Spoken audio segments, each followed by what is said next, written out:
আমার বাড়ি 1 বছর বাদে 3 মাস বাদে আঙ্গ ভাঙা নাগে এই জায়গা। আমরা এখন নদী ভেঙে এখন ভাঙতে আঙ্গরে সীমানায় শেষ হয়ে গেছে। আঙ্গরে বাড়ি ঘর দিয়ে এখন দেওয়ালে করে ঠিক আছে, এখন কোন মুখ যাবো আমরা। আঙ্গরে নদী ভাঙতে এখন স্কুলটা আছে, স্কুলটাও এখন ভেঙে নিয়েছে। মাদ্রাসা আছে, তার মসজিদ আছে, এখন স্কুলের কানি ধরে গেছে, এখন সরকার উদ্যোগ নিতে আসে না। 2-4টা বস্তা ফেলেছেন, বস্তা শুধু ডাইবে যাওয়া। তার ফসলি আবাদ ভুট্টা, পাট, গম এলে সব ভেঙে নিছে। এখন মনে করেন শাক সবজি আবাদ করতে এগুলো ভেঙে নিছে। এখন শাক সবজিও করা আবাদের জমিনও ভেঙে নিছে, এখন বুদ্ধি নেই কার। এখান থেকে আরো 1 কিলো পশ্চিমে এই জায়গা ছিল, গ্রাম ছিল। এখানে প্রায় 1200 ভোটার ছিল এই হাজারি গ্রামে। এখন আমাদের এই 2011 সাল থেকে নদী ভাঙতে আজকে আমাদের এই একটা স্কুল ছিল এখানে, সরকারি স্থাপনায়, স্কুলের কাছে নদী এসে গেছে।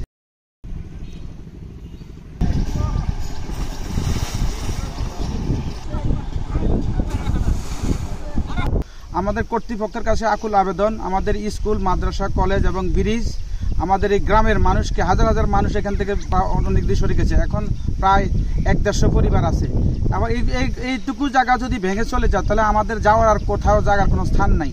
আমাদের সরকারের কাছে আকুল আবেদন যে আমাদের অতি দ্রুত তাড়াতাড়ি যেন আমাদের এখানে ব্যবস্থা করা হয়, তাহলে আমাদের আর কোথাও মাথা গোঁজার ঠাঁই থাকবে না। এখন ঘর চলার মতনই নেই। এখন ঘর 3টা ঘর 2টা ঘর ভেঙে নিয়ে একটা ঘর আছে, আমাদের স্কুলটা লাস্ট 2 দিন থেকে ভাঙতেছে, আর আগে তো ভাঙছেই। এখন আমরা প্রশাসনের কাছে জানাইছি যে স্কুল ভাঙতেছে। ওরা জরুরি অবস্থায় 10,000 বস্তা বাজেট দিয়েছিল। এখন আজকে প্রশাসন আসছিল, পানি উন্নয়ন বোর্ডের লোক, ওদের বলার পরে ওরা বলতেছে আমাদের বাজেট নেই।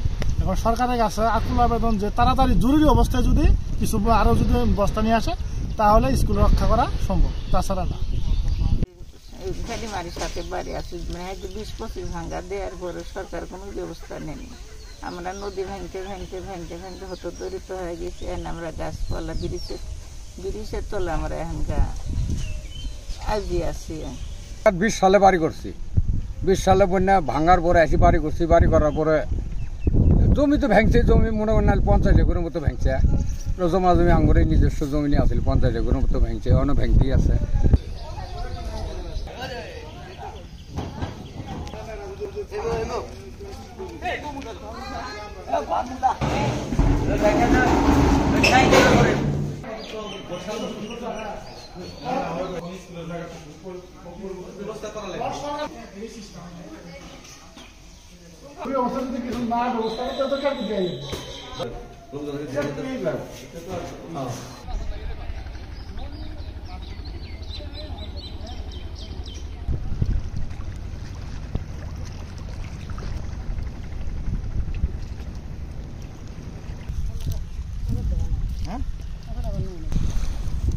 ওনার টাকা দিয়ে বেরিয়ে দিল না, টাকা দিয়ে তো